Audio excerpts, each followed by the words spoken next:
Wibaza ko Uburundi bwoba bumeze gute mu gihe atakori na rimwe ricika OBR? Uko biri kose bwoba buri mu nyisho. Yamara gushika uyu munsi hari abadandaza bagikwepa gutanga ikori canke bakadeklara ibidahuye n'ivyo baba bacuruje. Ibi biratera igihengeri mu gihe uburyo buba bwaharuwe kuzova mu makori butabonetse neza.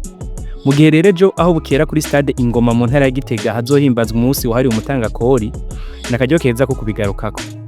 Rizoba ribaye irigira 10 uwo munsi uhimbajwe mu Burundi kuva mu mwaka wa 2016. Nkuko vyama bigenda ivyo birori bitanguzwa n'umukuru w'igihugu bw'igihugu. Mu gihe akakanya tuvugana President Evariste Ndayishimiye yasanzwe ari i Washington DC muri Amerika, ntaho kwemeza ko azoba yishikiye muri ico kibanza nkuko ikigo OBR cyari cabitangaje.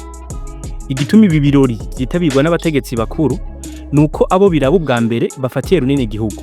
Kanatsinda umutangakori biragoye ko ibisata bitandukanye by'ubuzima bw'igihugu byo function. Mu birori nk'ibi byabereye Bujumbura mu mwaka wa 2023, President Ndayishimiye yaratunze agatoki abakozi b'ikigo OBR kuba bari mu bafasha mu busuma bw'igihugu. Aha umukuru w'igihugu yerekana ingene vyari vyarananiranye gushira ku bihinga bwa none ibijanye no gutoza amakori n'amatagisi, ivyo bita digitalisation mu gifaransa.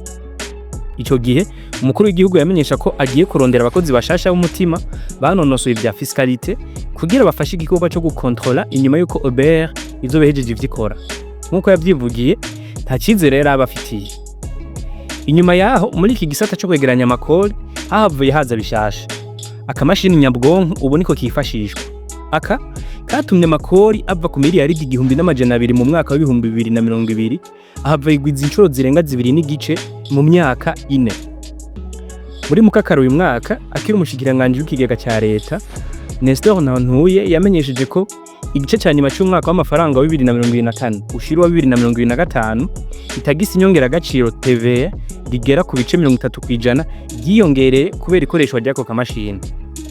Nkuko yabisigura ico gihe ubu tuvugana nta mudandaza atagafise kuko bari bahawe kiringo c'amezi 3 gusa. Nestor Ntuye abonye amafaranga ico gihe yarabonetse mu kiringo gito yavuze ko hari amakori menshi agenda hatazwa. Ngo rero haracariho n'ubu ahantu henshi ho kuyakura. Uwundi mukenyero ushobora kuba waratumye amafaranga ava mu makori yiyongera ni gukorana vya hafi vyaranze inzego z'igipolisi, ubucamanza hamwe na OBR mu rugamba rwo kugwanya fraude. Izo nzego zemeranije guhana atakinya wowe wese afatiwe muri ivyo bikorwa by'urudandazwa rwa magendo.